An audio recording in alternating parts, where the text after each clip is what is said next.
እንዴት ኮሜዲያን እሸቱን አይዞ ማለት ያቅተናል? እንባ እየተናነቀው በከባድ መመካከል በሚቆራረጥ ትንፋሽ ጅብኝ ለወራት ሲወርድ እሺ ዝም አላችሁ። እሺ ይሁን፣ እሱ ድርጅቱ ሊዘጋ ነው፣ 31 ሰራተኛ ላባረር ነው ስል አይዞ አይባልም። አይዞ ውስጡ ያለውን ሐዘን ፈገግታ ለመሸፈን እየሞከረም የዶንኪቲው መስራች ኮሜዲያን እሸቱም የበርካቶችን ልብ የነካ አንድ ቃልን ተናገረም። 31 ሰራተኞችን ላባረር ነው ስል ቢያንስ እንዴት አይዞ አትሉኝም? ይህ የኮሜዲያን እሸቱ ልብ የሚሰብር ንግግር ነው። በደስታውና በስኬቱ ጊዜ ሲከቡት የነበሩ የቅርብ ወዳጆችና ተከታዮቹ በዚህ ፈተና ሰዓት ድንገት መሬት ተከፍታ የዋጠቻቸው ይመስል ፊታቸውን ማዞሯቸው እጅጉኑ የሚያስተዛዝብ ድርጊት ነው። ያ ሁሉ ውትወታ፣ ያ ሁሉ ስልክ መደወልና ያ ሁሉ ደብዳቤ መጻፍ አሁን ላይ የተገባ ሲል በቁጭትና በመሬት የሚጠይቀው እሸቱም ለወራት የዘለቀውን የስድብና የትችት ናዳ በትዕግስትና በዝምታም ማለፉን አስታውሶ ዛሬ የተቋሙ ህልውና ግን አደጋ ላይ ወድቆ የ31 ሰራተኛ የዕለት እንጀራ ሲቀማ እንኳን በአካል መጥቶ አይዞ የሚል አንድ ሰው አለመኖሩም የእሸቱን ልብ ክፉኛ ሰብሮታል። እሸቱ የልቡን ስብራትና ብሶት መቋቋም አቅቶት ማልቀስና መሳቅ በተቀላቀለበት መራር ገጽታ እንዲህ አለ። አይዞ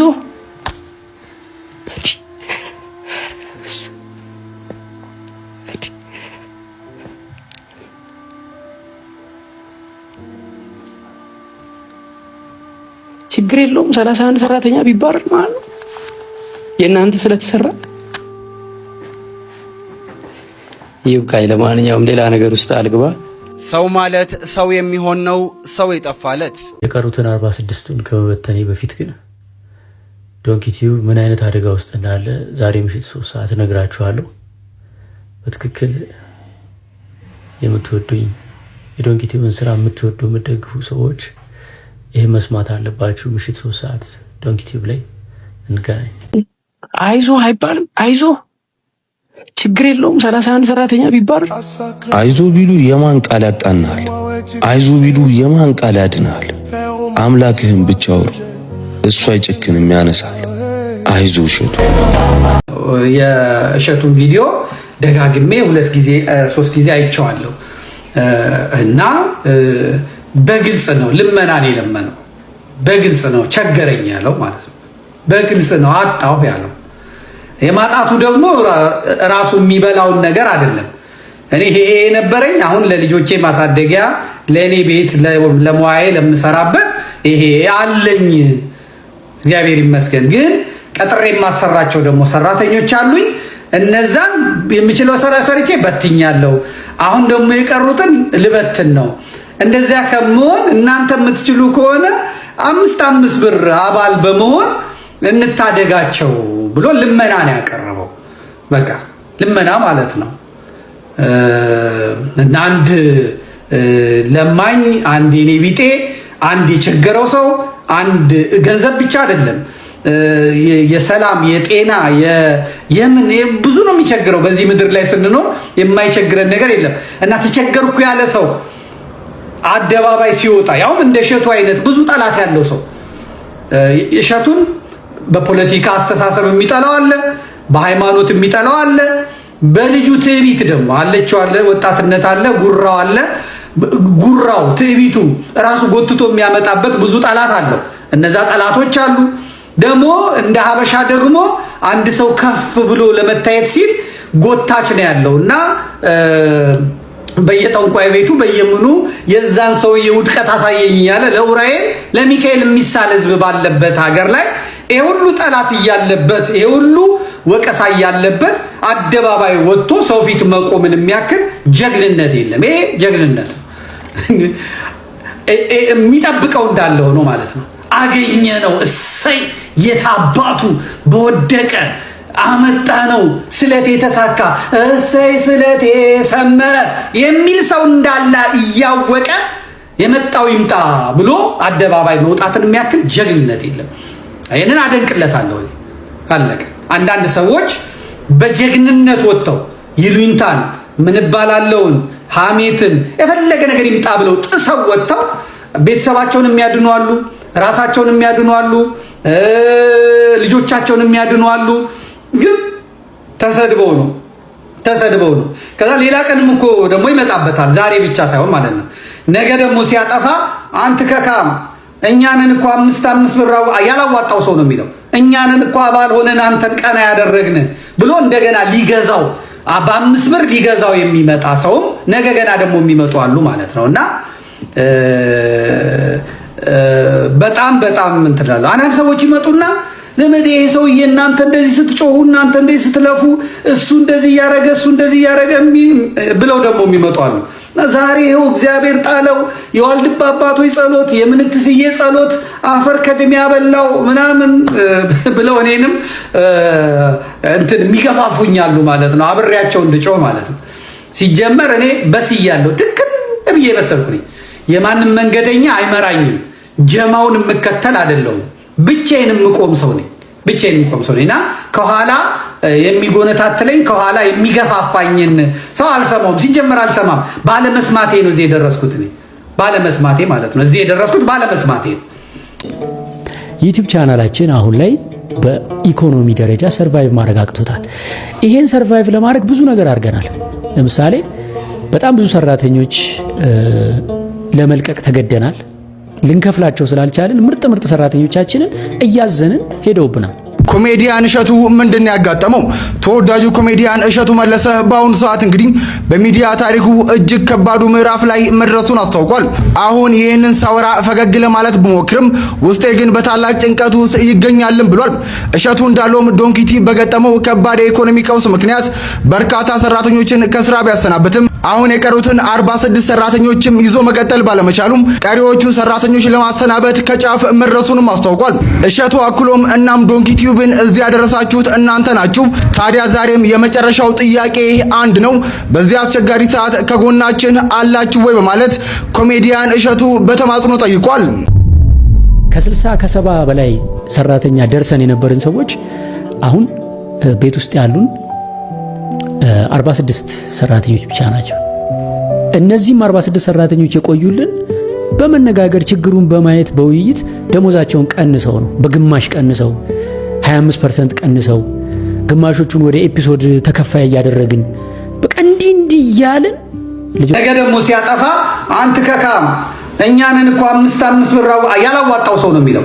እኛንን እኮ አባል ሆነን አንተን ቀና ያደረግን ብሎ እንደገና ሊገዛው በ5 ብር ሊገዛው የሚመጣ ሰውም ነገ ገና ደግሞ የሚመጡ አሉ ማለት ነው። እና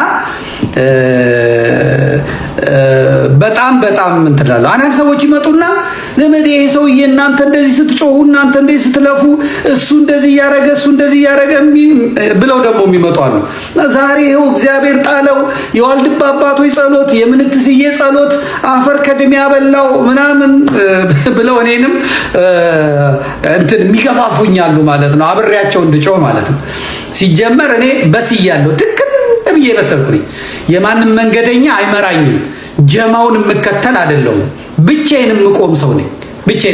እና ከኋላ የሚጎነታትለኝ ከኋላ የሚገፋፋኝን ሰው አልሰማውም። ሲጀመር አልሰማም። ባለመስማቴ ነው እዚህ የደረስኩት። ባለመስማቴ ማለት ነው እዚህ የደረስኩት ባለመስማቴ ነው። አልሰማም። እኔ ራሴን ነው የምሄደው። እንደ ሞጣ ቀራኒዮ እኔን ለማዋረድ እንቅልፍ ያጣ ሰው የለም። እንደ ሞጣ ቀራኒዮ እኔን በመስደብ የሚረካ ሰው የለም። በአካል አላውቀውም። ኢትዮጵያዊ ወንድሜ ነው። ግን የሚያጋጨንን አክሴፕት አድርጌያለሁ። እኔ የማራምደው አቋሜ የፖለቲካ አመለካከቴ ለሞጣ ቀራኒዮ አይመቸውም። ስለዚህ ሞጣ ቀራኒዮ እኔን ለመግፋት አለኝ የሚለውን ዕውቀት ይጠቀማል። ይሰድበኛል፣ ቅማል ይለኛል፣ ጋላ ይለኛል፣ ኦሮሞ ይለኛል፣ ጸረ አማራ ይለኛል፣ ጸረ ፋኖ ይለኛል፣ ታቦት ሰርቆ ነው ይለኛል፣ ትግሬ ነው ይለኛል፣ ጉራጌ ነው ይለኛል። የማይለኝ የለም። መሽቶ ሲነሳ የማይለኝ ነገር የለም። እኔም ሞጣን ደግሞ ያው የመልስ ምት ሰጠዋለሁ። ቻችንን ይዘን እስካሁን እየታገልን ቆይተናል። ሌላው ትልልቅ ህንፃዎች ነበሩ የተከራየናቸው፣ ለቀናል።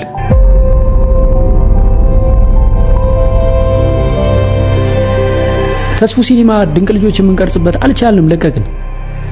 አንድ ሙሉ G+3 ህንፃ ላይ ነበር ያ ሁሉ ሰራተኛ የሰፈረው፣ ለቀቅን፣ አልቻልንም። አሁን አንድ ፍሎር ላይ ተሰብስበን ያለ ነው ማለት ነው።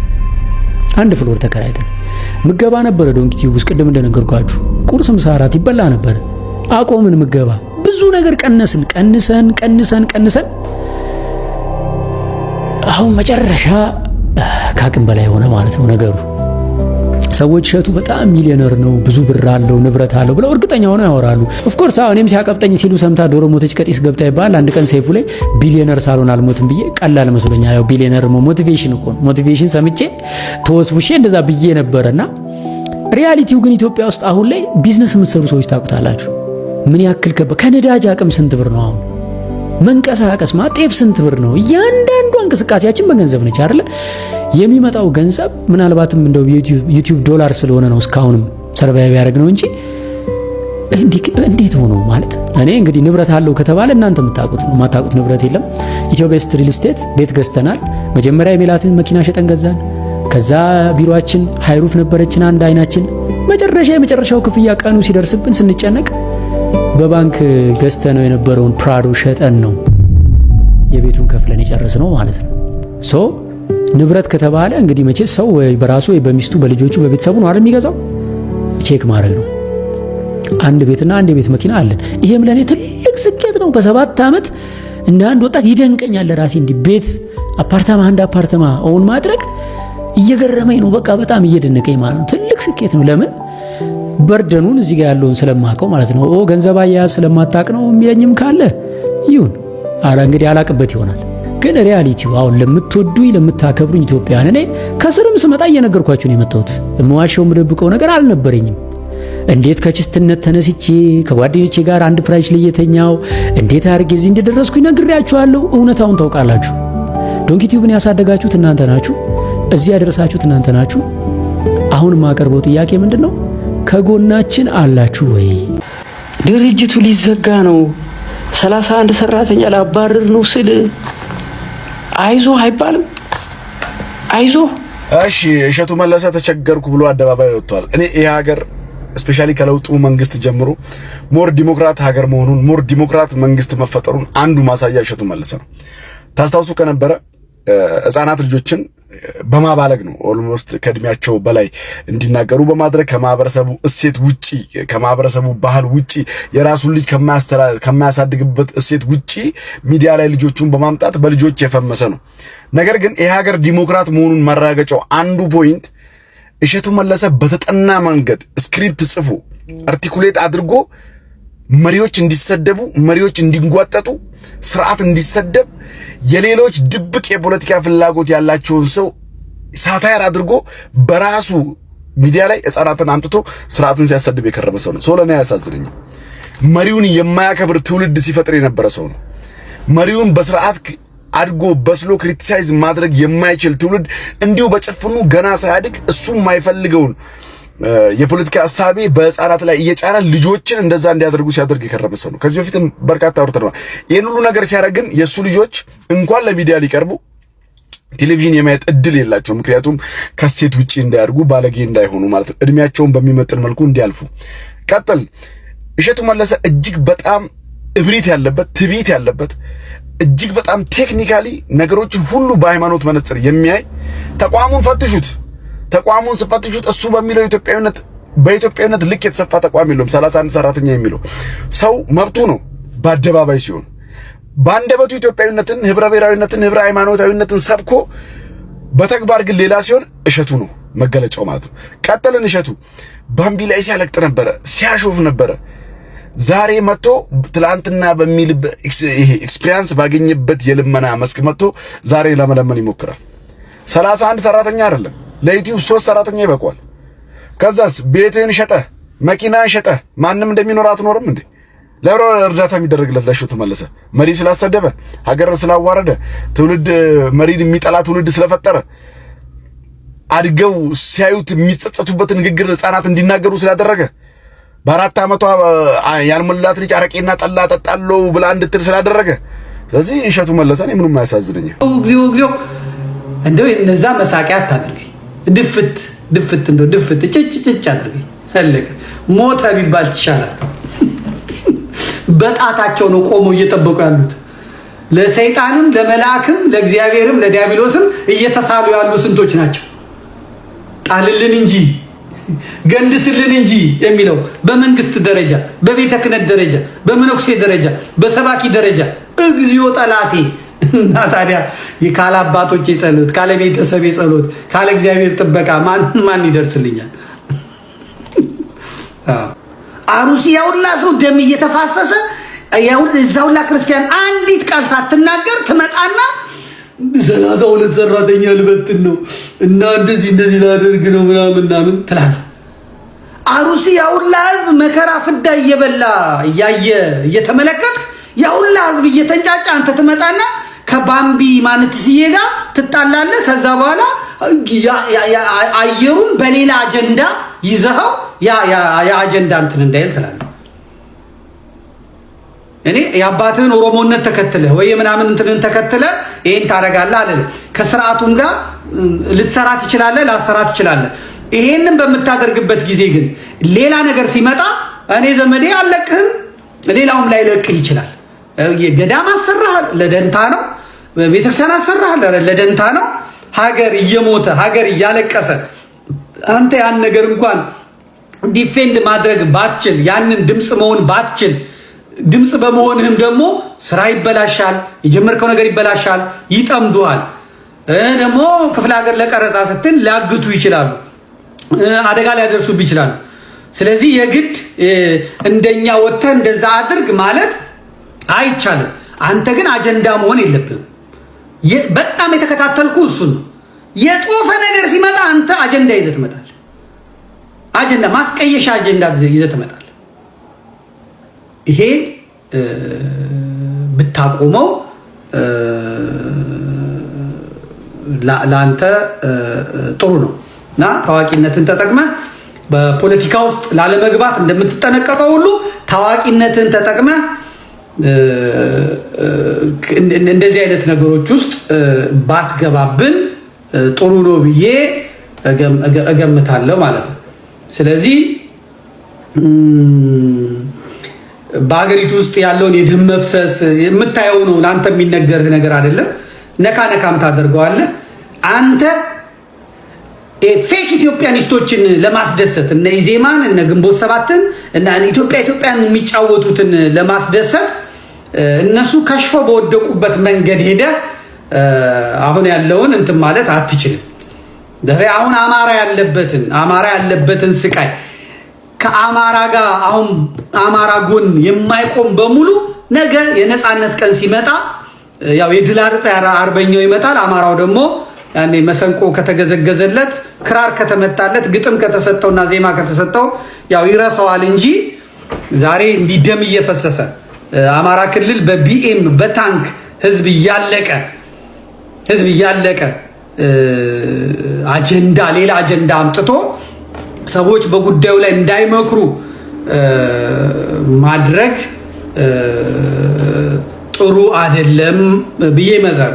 እነሱ በከሸፉበት መንገድ መፍጨርጨርም ልክ አይደለም፣ በፍጹም ልክ አይደለም እና ይህንን እንደ ወንድም እቃወምሃለሁ ማለት ነው። ስለዚህ ስርዓቱ አሁን ልክ የሆነ አጣብቂኙ ሲገባና ማህበራዊ ሚዲያ ውስጥ ጫጫታ ሲመጣ ጌጡ ተመስገን ጉርሻ ፔጅ እና ደግሞ እንዳንተ አይነቱን እንደሸቱ አይነቱን እየተጠቀመ አዲስ አጀንዳ በማምጣት ነገሩን ዳይቨርት ለማድረግ ይሄዳል። ያኔ ስትገባብን ደግሞ ያው ዋይ እንልብሃለን ማለት ነው።